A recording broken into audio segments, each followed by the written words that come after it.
여기가 신길로고 이쪽으로 가면 영등포래. 근데 도대체 어디로 가라는 건지 애매하죠? 애매합니다. 그래서 만약에 이쪽으로 쭉 따라간다고 해서 바로 신길로로 연결이 되느냐? 또 그렇진 않아요. 가다가 또 이렇게 좀 가야 될 거예요. 그래서 이게 표지판만 보고 판단하는 게 어렵다라는 거 하는 거죠. 자, 이런 거.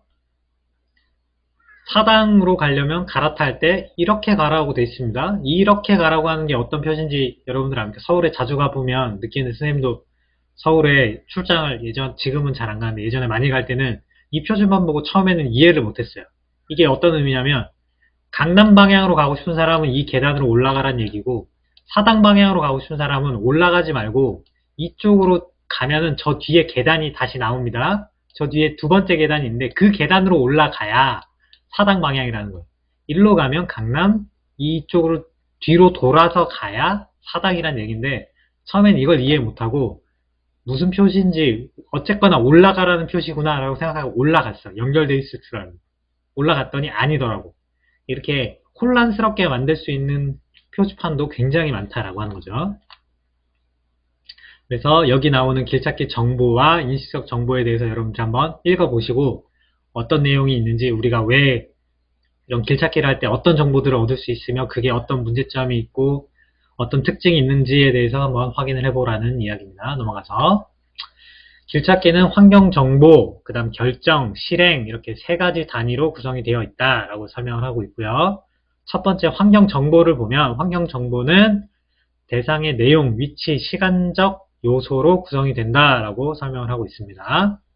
넘어가서 환경정보는 물리적 세팅 내에서 어떠한 방법으로 조직하는가를 이용자들이 공간인지와 길찾기 행위에 중요한 영향을 미친다 라고 하고요. 그러나 일반적인 길찾기 문제를 해결하기 위한 디자인 계획에 있어 각각의 다른 인지 패턴을 선호하는 이용자 그룹이 상존하게 되어 있다라는 거예요. 그래서 내가 특정 방법을 좋아하면 그 방법을 싫어하는 사람도 있다라는 걸로 이해하시면 되고 그렇기 때문에 디자인은 이러한 두 그룹에 적합할 수 있는 환경 정보의 조직이 필요하고 이를 위해 쌓인 시스템과 공간적 특질은 상호 보완적 측면에서 고려되어야 합니다.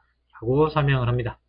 넘어가서 아까 이야기했던 내용들이 구성 요소에 따라서 그 다음에 정보 성격에 따라서 이렇게 분류가 된다라고 하는 거고요.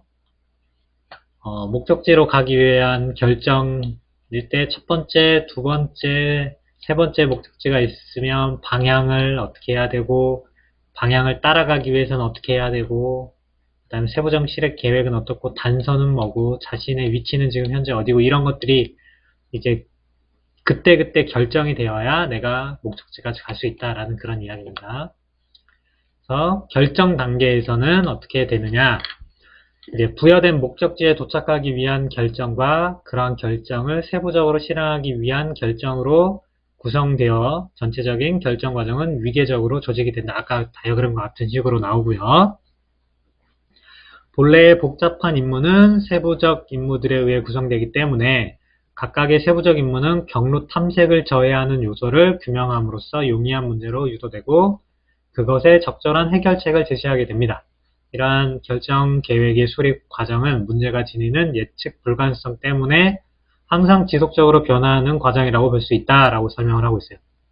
자, 예를 들면 내가 해운대를 가기 위해서 학교에서 출발했습니다. 그래서 밑으로 내려가서 서면 방향으로 지하철을 탔다고 칠까요? 지하철을 타서 쭉 가다 보니까 정말 예상치도 못하게 지하철 노선에 공사가 있습니다. 그래서 어쩔 수 없이 서면에 내렸습니다. 또는 내가 갑자기 뭐 일이 있어가지고 서면에 들려야 돼서 서면에 내렸습니다. 서면에 내린 상태에서 다시 해운대까지 가기 위해서 의사결정을 다시 해야 되죠. 내가 내려가서 다시 지하철을 탈 것인가 또는 버스를 이용할 것인가 택시를 탈 것인가 다시 결정을 해야 되죠. 그러면 만약에 버스를 이용할 거라면 지금 내가 내린 위치에서 길을 건너가서 타야 될 것인가 또는 지금 방향에서 타야 될 것인가. 그렇다면 내가 지금 방향에서 탈 거라면 오던 방향으로 더 걸어가서 첫 번째 나오는 버스 정류장에서 탈 것인가 아니면 오던 방향에서 뒤로 돌아가서 버스 정류장에서 탈 것인가? 또는 여기에서 내가 첫 번째 나오는 골목에서 교차로에서 꺾어서 그곳에서 버스를 탈 것인가? 여러 가지 의사결정을 내려야 되겠죠. 그죠? 그리고 그렇게 해서 우여곡절 끝에 해운대역에 도착을 했다면 해운대역에 내린 다음 다시 결정을 해야 되겠죠. 해운대 바닥까지 걸어가기 위해서 내가 어느 방향으로 갈 것인가, 어떤 건물이 나오면 코너에서 꺾을 것인가, 이런 것들을 결정을 해야 되는데 내가 길을 알고 있다면 그러한 결정이 좀 더 쉬울 것이고요. 그 길을 모르면 누가 나에게 설명해 준 것을 기억하면서 머릿속에 상상하면서 찾아간다 그러면 좀 더 어려울 거고 그럴 거예요. 그런 과정이 한 번이 나오는 게 아니라 여러 번이 나오게 될 것이다 라고 하는 거예요. 실행 단계는 결정의 실행 과정은 결정으로부터 도출되어 이미지 형태에 저장된 예측 환경 정보와 지각된 환경 정보가 일치하는가에 대한 피드백 메커니즘을 포함한다라는 겁니다. 예를 들면 길을 찾아가는데 분명히 친구가 나에게 길을 설명해 줄 때는 거기 앞에 굉장히 오래되고 유명한 국밥집이 있어서 그 국밥집에서 꺾으면 돼 라고 설명을 했는데 갔더니 국밥집이 안 보이네? 사라진 거야.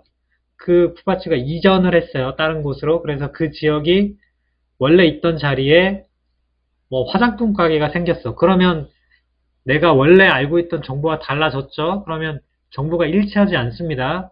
그러면 뭔가 다음 결정을 위한 피드백을 다시 한번 해봐야겠죠? 그러면 주변 설명에 대해서 내가 들은 정보들을 다시 조합해서 주변 환경으로부터 얻은 정보를 조합해서 내가 어느 지점에서 그러면 코너를 꺾을 것인가. 지금 어느 지점에서 꺾어야 할지 정확하게 내가 판단할 수 없기 때문에 더 갈 것인가. 아니면 정확하진 않지만 지금 꺾어서 더 간 다음 그 앞에서 다른 대상을 보고 내가 판단하고 거기서 다시 길을 찾아볼 것인가. 이런 결정을 내린 거에 대해서 실행을 하면서 실행 과정에 생긴 정보를 이용해서 다시 결정을 다시 내려야겠죠. 그죠? 이런 것들에 대한 게 해당됩니다. 그래서 만약 결정으로부터 예상된 이미지가 지각된 환경 정보와 일치하면 실행을 위한 결정은 바로 행위로 변환이 됩니다. 그러나 일치하지 않을 경우에는 새로운 결정을 해야 한다라는 게 이 내용입니다. 그래서 실행의 과정은 지금 보여드리는 이미지와 같이 결정이 된다라고 하는 거고요. 길찾기 문제는 환경, 그 다음 인지와 관련된 공간적 정의와 실제적인 길찾기 문제를 해결하기 위한 의사결정 및 실행 과정이 수반되는 포괄적인 문제라고 볼 수가 있다고 이야기를 합니다. 그래서 인지 단계에서 그 다음에 행위 단계에서 이루어지는 게 차이가 있다라고 하는 거죠. 도시적 차원에서의 길찾기라고 하면 5가지 요소, 그래서 가로, 경계, 분구, 결절점, 랜드마크 이렇게 5개가 있어가지고 도로의 이미지를 결정하는 중요한 요소들이라고 주장을 하고 있어요. 이거는 길찾기에만 해당하는 게 아니라 여기 나온 5가지는 도시 계획을 할 때 사용하는 5가지 요소들입니다. 그 요소들을 가지고 도시에서 길찾기를 할 수 있다라고 지금 설명을 하고 있는 거예요.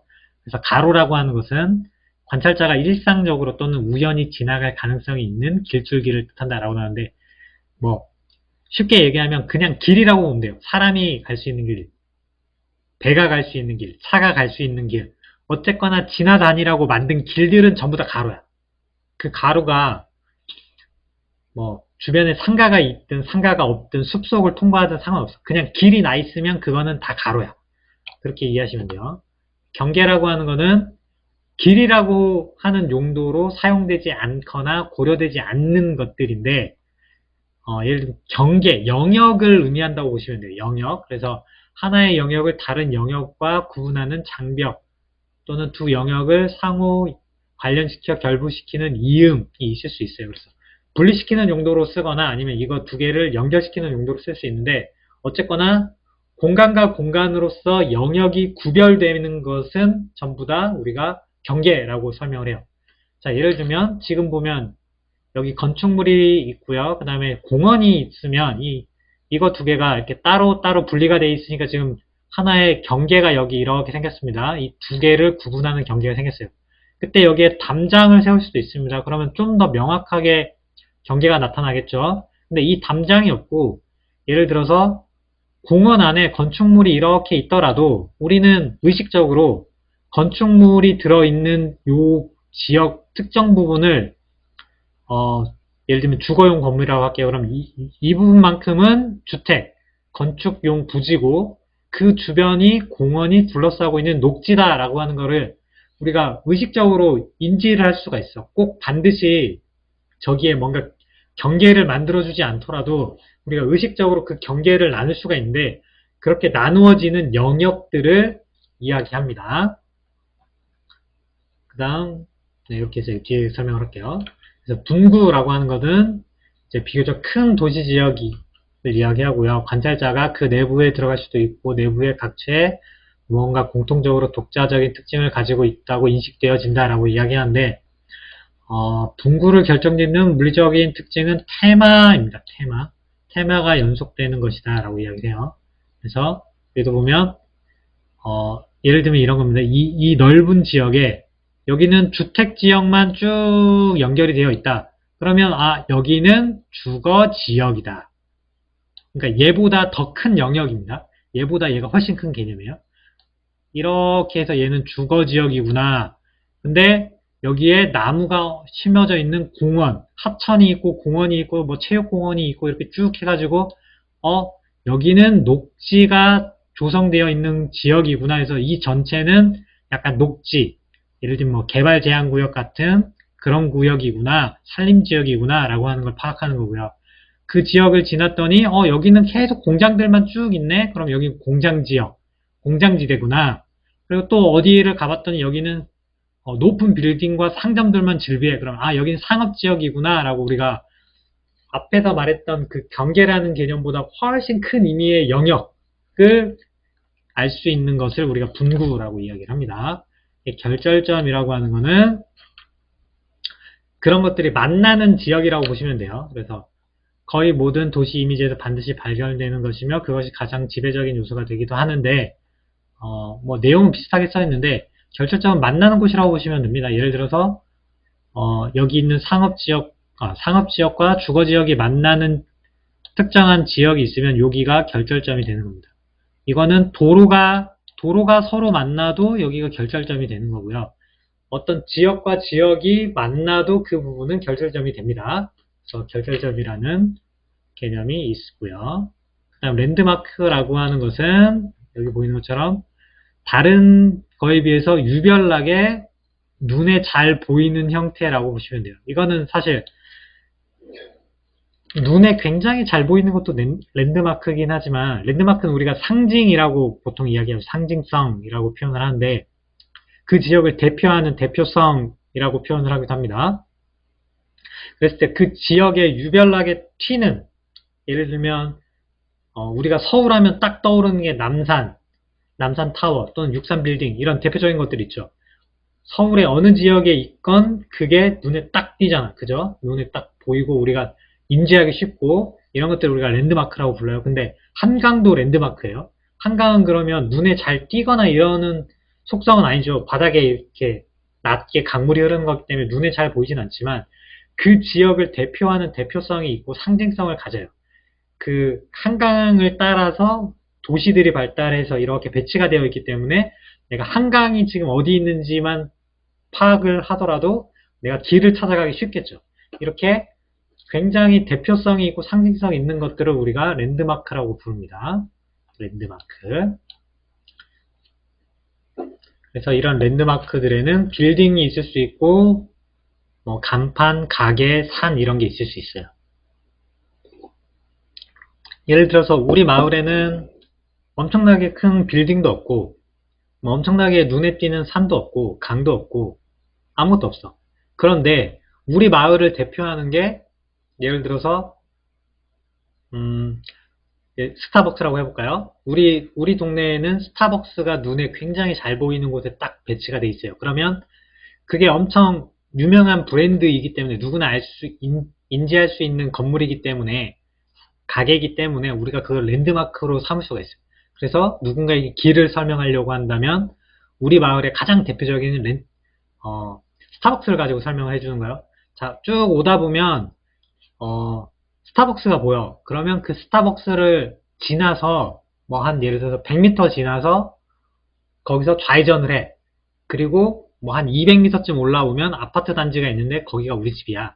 뭐 이런 식으로 설명할 수가 있는 거죠. 그죠? 이럴 때 특정한 가게나 이런 것도 뭐 유별나게 건물이 높다거나 특이한 건물이 아니더라도 충분히 랜드마크의 성격을 가질 수 있다라는 거예요. 또는 그 건물이 사람들은 잘 모르지만 우리 마을에서는 굉장히 유명한 국밥집이다. 그러면 잘 모르겠으면 지나간 사람 붙잡고 뭐 예를 들어서 무슨 국밥집이 어딘지 물어봐라. 그럼 우리 동네 사람은 다 안다. 그러면 그걸 가지고 그 가게를 찾아올 수 있다. 그렇다면 그 가게도 일종의 랜드마크의 성격을 갖는 거. 그죠? 이런 식으로 랜드마크를 정의를 내릴 수 있어요. 그래서 공간적으로 여러 곳에서 보이고 높이의 변화에 의하여 그 주변과 명확히 구별되며 결절점의 위치에 있는 것도 랜드마크의 성질을 강화시킨다라고 합니다. 이런 게 랜드마크인데 반드시 이래야 된다는 아니지만 이런 성격을 갖는 것이 우리가 랜드마크라고 이야기를 한다라고 하는 것을 여러분들 알아두시면 될 것 같아요. 그래서 5가지 요소는 건축적인 차원에서도 적용이 가능한데 중요한 것은 이러한 요소들이 어느 정도 강조되어야 하는지에 대한 문제입니다. 그래서 우리가 길찾기를 함에 있어서 어려움을 느끼는 것은 우리가 배회하는 장소에 공간적 랜드마크나 공간적 독특성이 없기 때문이다. 이러한 이유는 기존 길찾기 연구 방법과 한계성을 살펴보면 알 수 있다라고 설명을 하고 있어요. 넘어가서 도시 이미지 요소들이 있으면 이런 것을 어떻게 건축물에 적용할 수 있는지 나오죠. 길이라고 하는 가로는 복도, 그 다음에 보행로, 계단, 엘리베이터가 있고요. 경계는 대체적으로 벽, 그죠? 안방과 거실을 나누는 벽 이런 것들이 경계가 될 수 있습니다. 분구라고 하는 것은 지역, 약간 조닝과 같은 거죠. 조닝.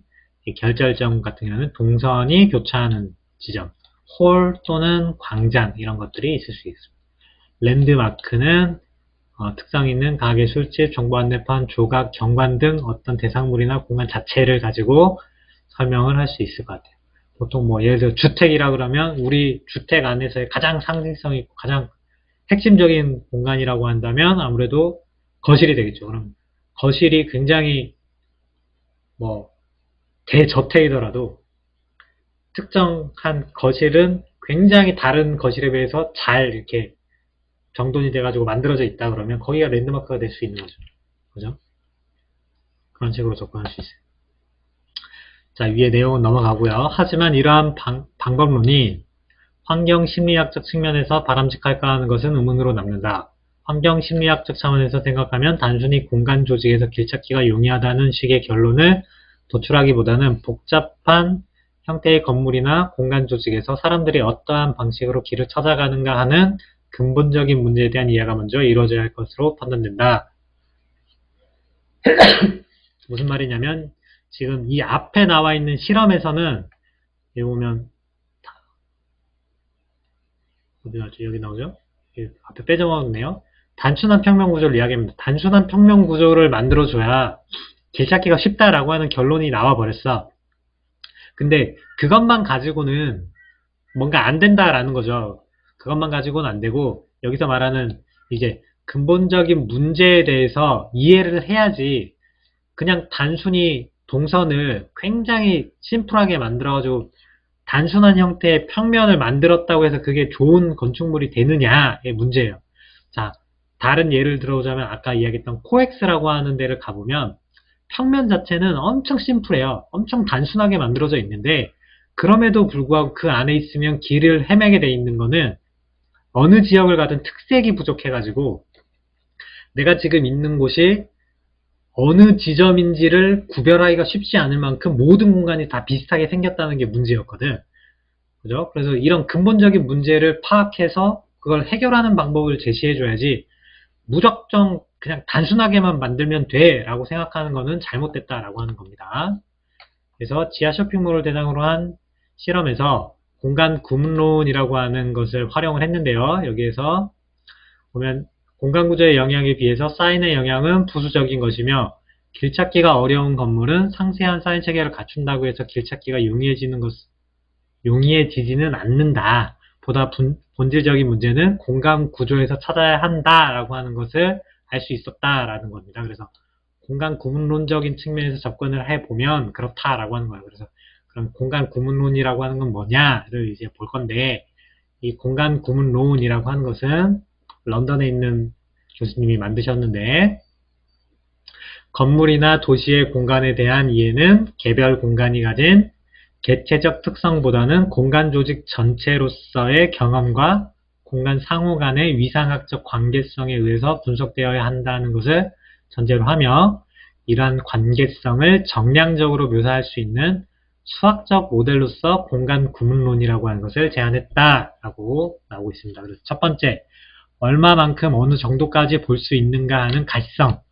두 번째는 접근성으로서 실제로 인간이 가시성이 확보된 공간으로 갈 수 있는가 또는 얼마나 쉽게 갈 수 있는가에 대한 것.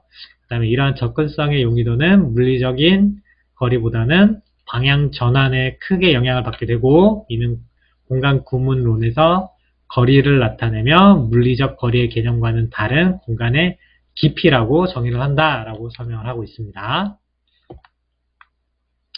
그래서 분석 방법이 있는데, 축선 분석 방식은 전체 공간 조직을 통해서 가능한 길을 나타내는 직선의 조합으로 표현하는 것이고요.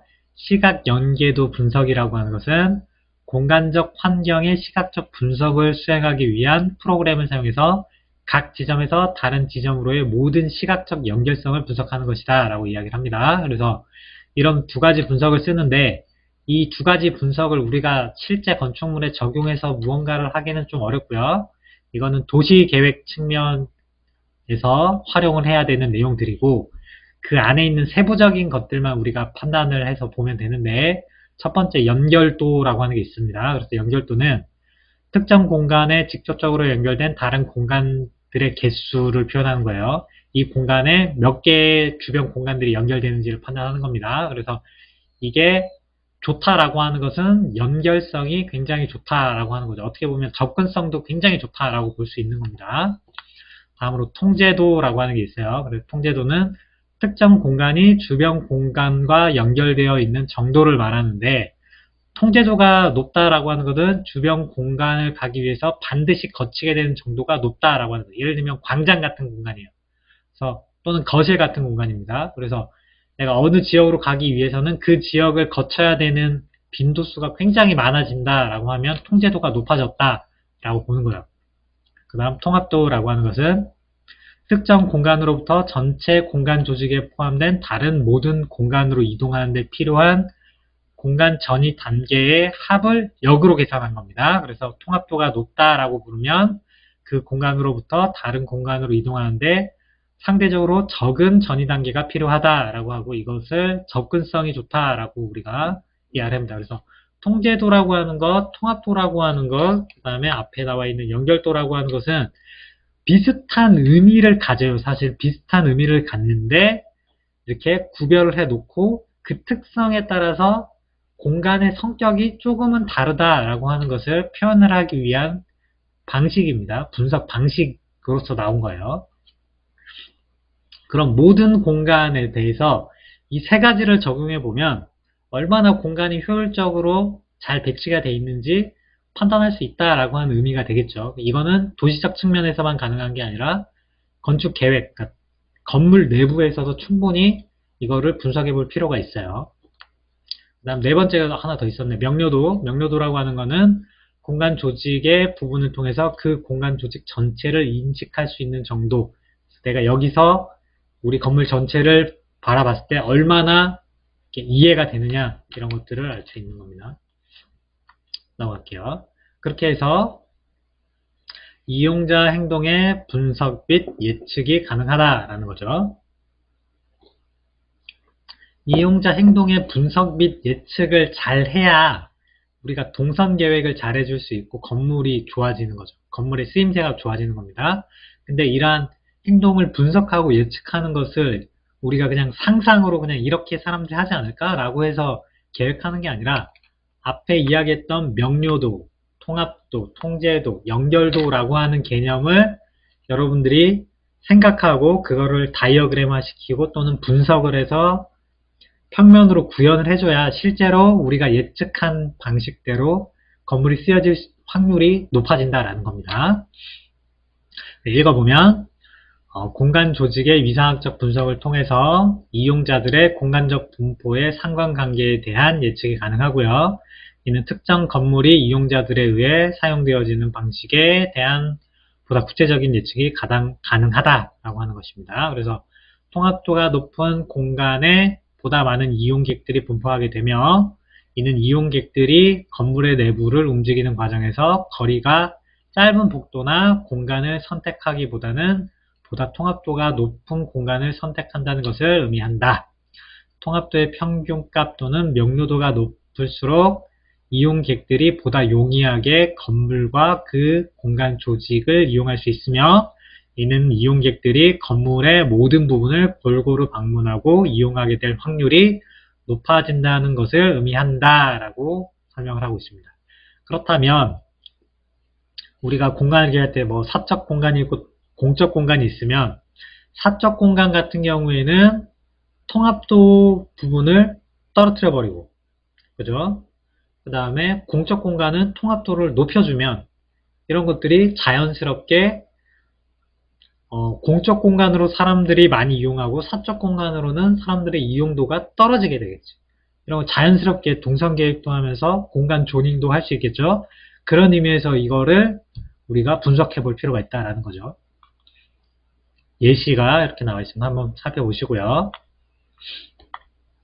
이렇게 해서 우리가 길찾기와 공간 구조에 대해서 설명을 쭉 들었고 이걸 이용해서 여러분들이 설계에 어떻게 적용할 수 있는지에 대해서도 설명을 간략하게나마 해드렸습니다. 그래서 여러분들이 설계를 할 때 앞에 설명했던 내용들을 한번 생각해보고 상기하면서 조닝을 하실 때 그 다음에 프로그래밍 과정에서 계략적인 평면 구획을 할 때 지금 있는 방법들을 적용해서 설계를 하시면 좀 더 좋은 설계를 할 수 있게 여러분들의 실력이 향상될 거라고 생각을 합니다. 자, 오늘 수업은 여기까지 하겠습니다. 고생 많았습니다.